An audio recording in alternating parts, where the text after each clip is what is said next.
नमस्कार दोस्तों, आप लोगों का बहुत बहुत स्वागत है आपके अपने यूट्यूब चैनल पर। दोस्तों, आज की इस वीडियो में जितने भी फ्रेंड्स लोग एसएससी जीडी कांस्टेबल एग्ज़ाम 2024 की तैयारी कर रहे हैं, उन्हीं के लिए दोस्तों हम लेकर के आ गए हिस्ट्री के अति महत्वपूर्ण 50 क्वेश्चंस। दोस्तों, आज की इस वीडियो में हम लोग इतिहास से संबंधित अति महत्वपूर्ण 50 प्रश्न करने वाले हैं। और दोस्तों, ये जो 50 प्रश्न हैं आपके आने वाली जो अपकमिंग डेट में एसएससी जीडी कांस्टेबल का जिन भी स्टूडेंट्स का एग्ज़ाम है 28 फरवरी, 29 फरवरी, 1, 5, 6, 7, 11 तथा 12 मार्च को जिन भी स्टूडेंट का एग्ज़ाम होने वाला है, तो आप लोगों को ज़रूर अपने एग्ज़ाम से पहले इन क्वेश्चन को बिल्कुल रट लेना, क्योंकि दोस्तों यहीं से आपके सभी शिफ्ट में क्वेश्चन पूछे जाने वाले हैं। बिल्कुल दोस्तों डिक्टो आप जब अपने एग्ज़ाम में बैठोगे, जब एग्ज़ाम दे करके आओगे दोस्तों, आप लोग खुद वीडियो को कमेंट में बताओगे कि हाँ सर, जो आप बात कह रहे थे यहीं से क्वेश्चन आया, बिल्कुल यहीं से फंसने वाले हैं। क्योंकि दोस्तों मैं ऐसे क्वेश्चन आज की इस वीडियो में लिए हैं जो आपके एसएससी में ही किसी न किसी गवर्नमेंट एग्ज़ाम में ये क्वेश्चन पूछे गए, तो आपको ज़रूर देखना है।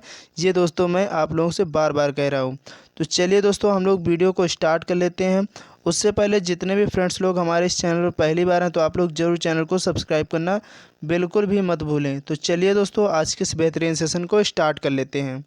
दोस्तों, आपकी स्क्रीन पर फर्स्ट क्वेश्चन है, सिंधु घाटी स्थल कालीबंगन किस प्रदेश में है। दोस्तों ये आपके एग्ज़ाम में पूछा गया है, ठीक है। तो आपको याद रखना है, जो सिंधु घाटी स्थल कालीबंगन है, ये दोस्तों किस प्रदेश में स्थित है। तो दोस्तों ये जो है राजस्थान राज्य में, यानी राजस्थान प्रदेश में स्थित है। तो इस क्वेश्चन का सही जवाब ऑप्शन ए हो जाएगा। अगर दोस्तों आपको किसी भी क्वेश्चन का यदि आंसर मालूम है, तो आप लोग ज़रूर उस क्वेश्चन का आंसर कमेंट बॉक्स में बता सकते हैं।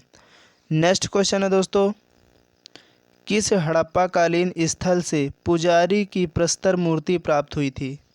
यानी दोस्तों हड़प्पा कालीन स्थल ऐसा कौन सा था जिससे पुजारी की प्रस्तर की मूर्ति प्राप्त हुई थी। तो दोस्तों इस क्वेश्चन का जो सही जवाब हो जाएगा ऑप्शन सी, हड़प्पा सभ्यता थे, ठीक है। जो स्थल का नाम था दोस्तों हड़प्पा, तो इस क्वेश्चन का सही जवाब ऑप्शन सी हो जाएगा।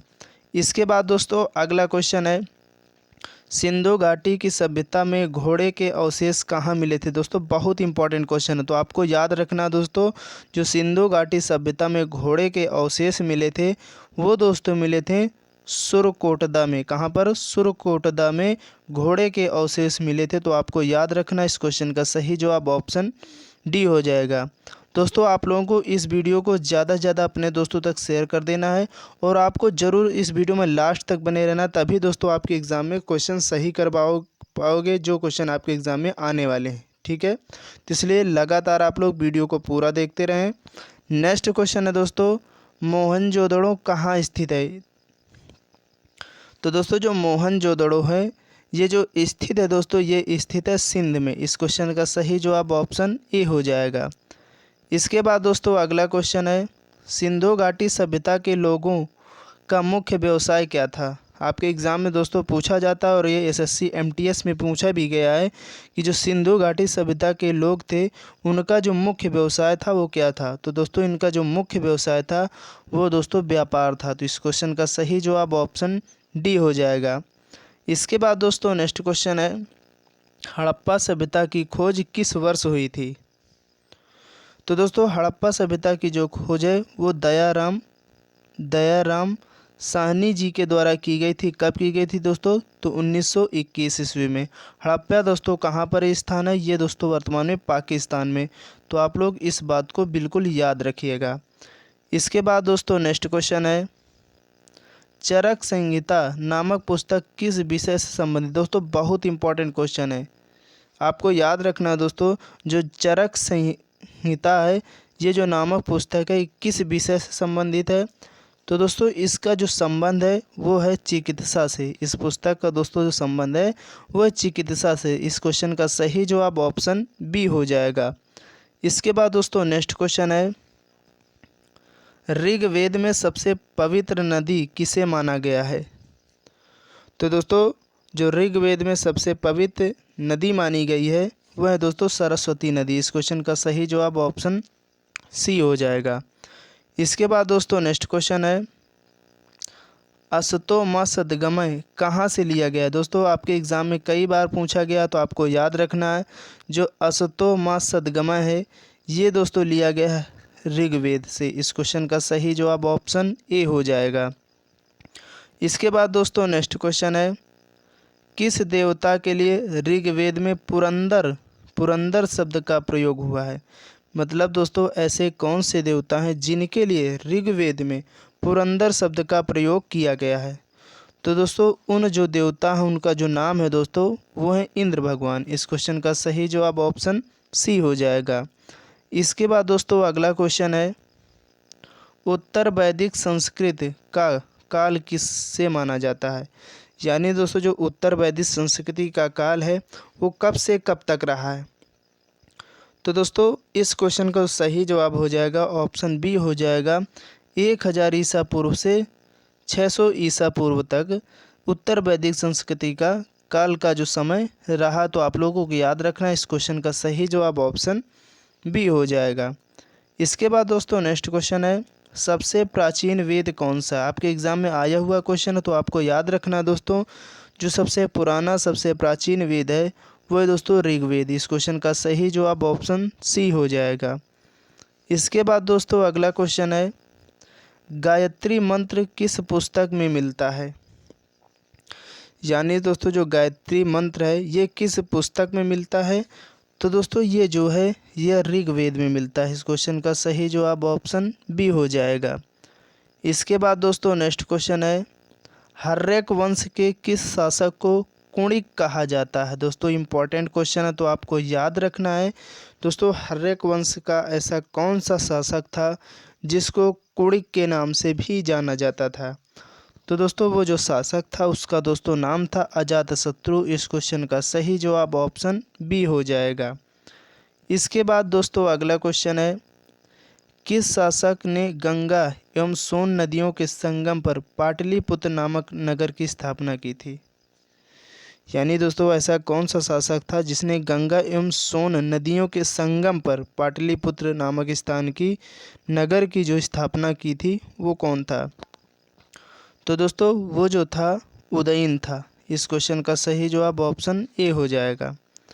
इसके बाद अगला क्वेश्चन है, नंद वंश का संस्थापक कौन था? दोस्तों आपके एग्ज़ाम में पूछा गया क्वेश्चन है, तो आप लोग ज़रूर बताइएगा नंद वंश का संस्थापक कौन था? तो दोस्तों महापद्म नंद ये नंद वंश का संस्थापक था। तो इस क्वेश्चन का सही जवाब ऑप्शन डी हो जाएगा। इसके बाद नेक्स्ट क्वेश्चन है, नंद वंश का अंतिम सम्राट कौन था? तो दोस्तों जो नंद वंश का अंतिम सम्राट था वो दोस्तों घनानंद था। इस क्वेश्चन का सही जवाब ऑप्शन सी हो जाएगा। इसके बाद दोस्तों नेक्स्ट क्वेश्चन है, मगध की प्रथम राजधानी कौन सी थी? यानी दोस्तों जो मगध साम्राज्य था उसकी जो पहली राजधानी थी वो कौन सी थी? तो दोस्तों इसकी जो पहली राजधानी थी वो राजगिरी। राजगिरी को दोस्तों गिरि व्रज के नाम से भी जानते हैं, तो इस बात को भी आप लोग याद रखिएगा। इसके बाद अगला क्वेश्चन है, उज्जैन का प्राचीन नाम क्या था?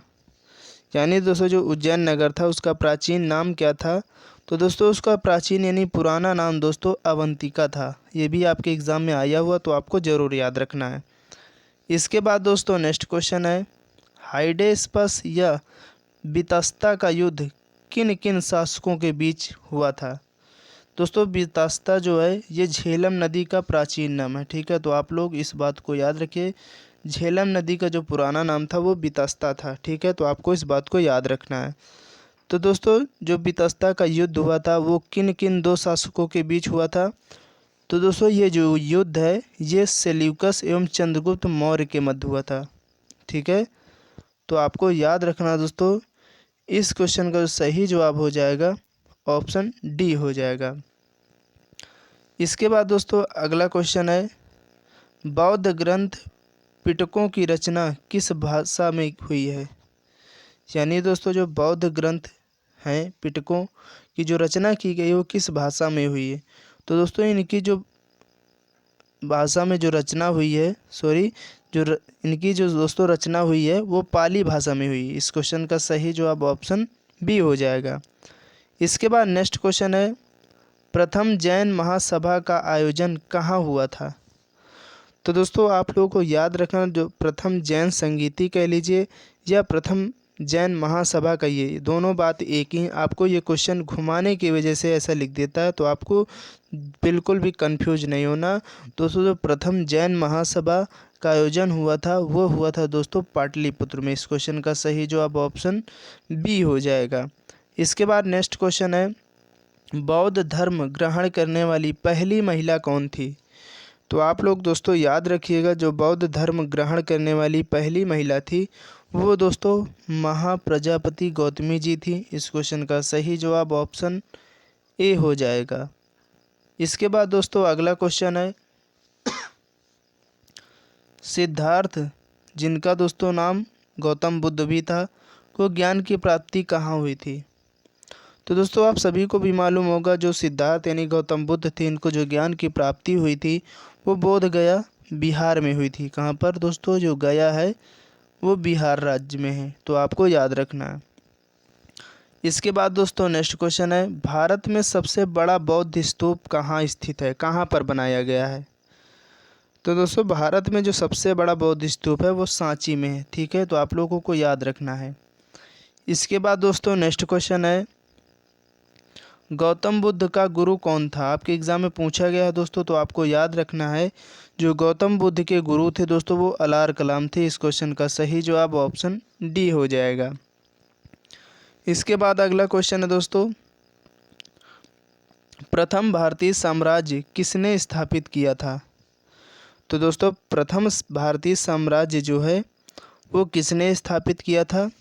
तो दोस्तों इस क्वेश्चन का सही जवाब ऑप्शन बी हो जाएगा, चंद्रगुप्त मौर्य ने। ठीक है, इस क्वेश्चन का सही जवाब ऑप्शन बी हो जाएगा। इसके बाद नेक्स्ट क्वेश्चन है, चाणक्य किस के प्रमुख सलाहकार थे? यानी दोस्तों चाणक्य यानी कौटिल्य, चाणक्य का और क्या नाम था दोस्तों? कौटिल्य। ठीक है, तो आप लोग इस बात को भी याद रखिए। तो कौटिल्य किसके यानी चाणक्य किसके प्रमुख सलाहकार थे? तो दोस्तों ये जो सलाहकार थे चंद्रगुप्त मौर्य के थे। इस क्वेश्चन का भी सही जवाब ऑप्शन बी हो जाएगा।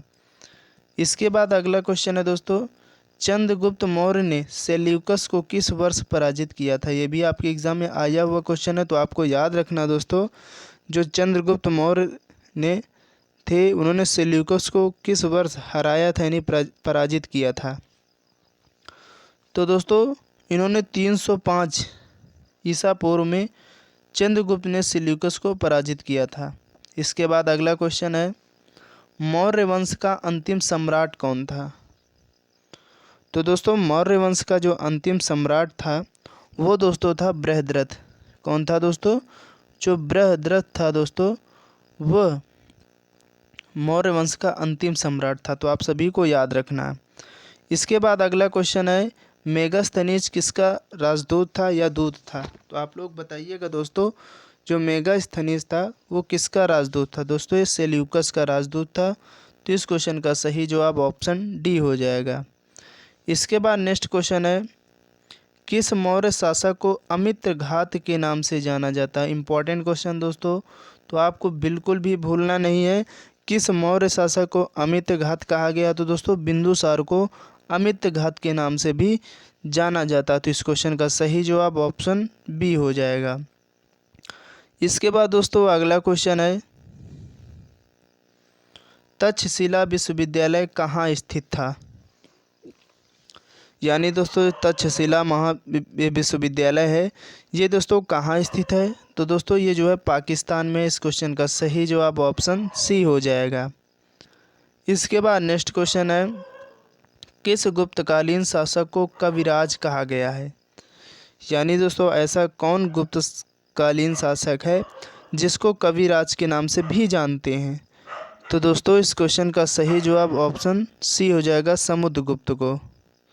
इसके बाद नेक्स्ट क्वेश्चन है दोस्तों, कुमार संभवम महाकाव्य किस कवि की रचना है? तो दोस्तों कुमार संभवम जो रचना है दोस्तों ये कालिदास की है, तो आपको याद रखना है। इसके बाद दोस्तों अगला क्वेश्चन है, नेक्स्ट क्वेश्चन है दोस्तों, किस गुप्त शासक को नालंदा विश्वविद्यालय का संस्थापक माना जाता है? तो दोस्तों जो नालंदा विश्वविद्यालय का संस्थापक माना जाता है, जिसको दोस्तों उसका जो नाम है वो है कुमारगुप्त फर्स्ट। कुमारगुप्त फर्स्ट को दोस्तों नालंदा विश्वविद्यालय का संस्थापक माना जाता है। तो इस क्वेश्चन का सही जवाब ऑप्शन बी हो जाएगा। इसके बाद दोस्तों अगला क्वेश्चन है, गुप्त काल के सर्वाधिक लोकप्रिय देवता कौन थे? तो दोस्तों गुप्त काल के जो सर्वाधिक लोकप्रिय देवता थे वो दोस्तों थे विष्णु भगवान। इस क्वेश्चन का सही जवाब ऑप्शन डी हो जाएगा। इसके बाद दोस्तों अगला क्वेश्चन है, तांबा का सिक्का जारी करने वाला पहला गुप्त शासक कौन था? आपको याद रखना दोस्तों, इम्पोर्टेंट क्वेश्चन है। आप लोग बताइएगा दोस्तों, जो तांबा का सिक्का जारी करने वाला पहला गुप्त शासक था वो कौन था? तो दोस्तों वो जो था रामगुप्त। इस क्वेश्चन का सही जवाब ऑप्शन बी हो जाएगा। इसके बाद अगला क्वेश्चन है दोस्तों, फाहियान किसके शासनकाल में भारत आया था? दोस्तों बहुत इंपॉर्टेंट क्वेश्चन आपके एग्ज़ाम के लिए। तो आपको याद रखना दोस्तों, जो फाहियान था ये किसके शासनकाल में भारत आया था? तो दोस्तों ये चंद्रगुप्त द्वितीय के शासनकाल में भारत आया था। तो इस क्वेश्चन का सही जवाब ऑप्शन सी हो जाएगा। इसके बाद अगला क्वेश्चन है दोस्तों, फाहियान कहाँ का निवासी था, यानी कहाँ का रहने वाला था? तो दोस्तों इस चीन देश का रहने वाला था। तो आपको याद रखना है। इसके बाद अगला क्वेश्चन है, किस विदेशी यात्री ने भारत का दौरा सबसे पहले किया था? यानी दोस्तों ऐसा कौन सा विदेशी यात्री था जो भारत का दौरा सबसे पहले किया था? तो दोस्तों वो जो था वो था दोस्तों मेगास्थनीज। इस क्वेश्चन का सही जवाब ऑप्शन डी हो जाएगा। इसके बाद अगला क्वेश्चन है, भीमबेटका किसके लिए प्रसिद्ध हैं? दोस्तों आपके एग्ज़ाम में पूछा गया क्वेश्चन है, तो आपको याद रखना है जो भीमबेटका हैं ये किसके लिए फेमस हैं? तो दोस्तों ये गुफाओं के शैल चित्र के लिए फेमस हैं। इस क्वेश्चन का सही जवाब ऑप्शन ए हो जाएगा। इसके बाद नेक्स्ट क्वेश्चन है, नाट्यशास्त्र की रचना किसने की है? यह दोस्तों नाट्यशास्त्र जो रचना इसकी जो रचना है वो किसके द्वारा की गई? तो दोस्तों भरत मुनि के द्वारा की गई। तो आपको याद रखना है। इस क्वेश्चन का सही जवाब ऑप्शन डी हो जाएगा। इसके बाद अगला क्वेश्चन है दोस्तों, अशोक के अभिलेख को सर्वप्रथम किसने पढ़ा था? तो आपको याद रखना दोस्तों, इम्पोर्टेंट क्वेश्चन है। जो अशोक के अभिलेख थे उसको जो सर्वप्रथम पढ़ा था वो किसने पढ़ा था? तो दोस्तों जेम्स प्रिंसेस के द्वारा अशोक के जो अभिलेख थे वो पढ़े गए थे। तो इस क्वेश्चन का सही जवाब ऑप्शन ए हो जाएगा। इसके बाद दोस्तों अगला क्वेश्चन है, मुद्रा राक्षस नामक पुस्तक का लेखक कौन था? तो दोस्तों जो मुद्रा राक्षस पुस्तक है इसके जो लेखक हैं दोस्तों वो हैं विशाख दत्त। इस क्वेश्चन का सही जवाब ऑप्शन डी हो जाएगा। इसके बाद दोस्तों अगला क्वेश्चन है, हर्षचरित किसके द्वारा लिखी गई बुक है? तो दोस्तों हर्षचरित नामक पुस्तक के जो लेखक हैं वो दोस्तों हैं बाणभट्ट। इस क्वेश्चन का सही जवाब ऑप्शन ए हो जाएगा। इसके बाद दोस्तों नेक्स्ट क्वेश्चन है, कुंभ मेला को प्रारंभ करने का श्रेय किसे दिया जाता है? यानी दोस्तों जो प्रयागराज, हरिद्वार, उज्जैन और दोस्तों ये जो कुंभ मेला होते हैं इनको जो प्रारंभ करने का श्रेय दिया गया है वो किसको दिया गया है? इंपॉर्टेंट क्वेश्चन है, तो आपको याद रखना है दोस्तों। जो कुंभ मेला प्रारंभ करने का श्रेय दिया जाता है दोस्तों वो दिया गया है किसको?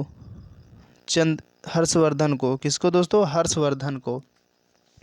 तो आपको याद रखना इस क्वेश्चन का सही जवाब ऑप्शन बी हो जाएगा। इसके बाद दोस्तों नेक्स्ट क्वेश्चन है, बाणभट्ट किस सम्राट के राज दरबारी कवि थे? यानी दोस्तों जो बाणभट्ट थे ये किस सम्राट के राज दरबारी कवि थे? तो दोस्तों ये हर्षवर्धन के राज दरबारी कवि थे। तो आपको याद रखना है।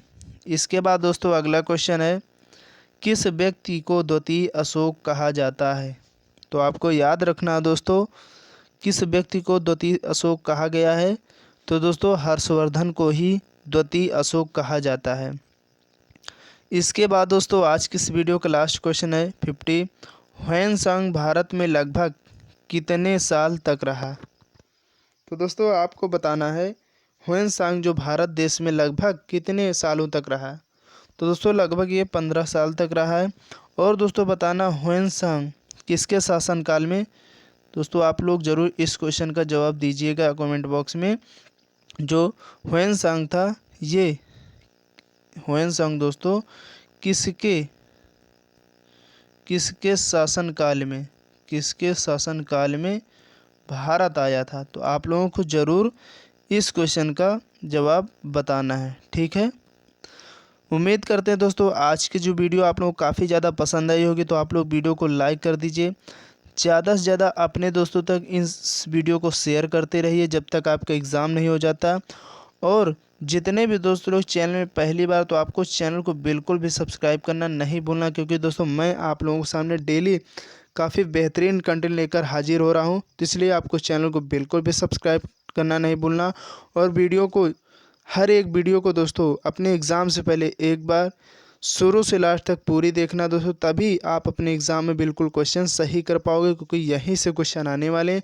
और जब तक आप लोग दोस्तों पूरी वीडियो नहीं देखोगे, तब तक दोस्तों मैं ये नहीं कह सकता आपसे कि आप बिल्कुल सही पेपर करके आओगे, क्योंकि दोस्तों यहीं से आपके हर शिफ्ट में क्वेश्चन पूछा जा रहा है। तो इसलिए आपको एक बार अपने एग्ज़ाम से पहले इन सभी वीडियो को देख लेना है, ठीक है। तो चलिए दोस्तों, नेक्स्ट वीडियो के लिए जय हिंद, जय भारत।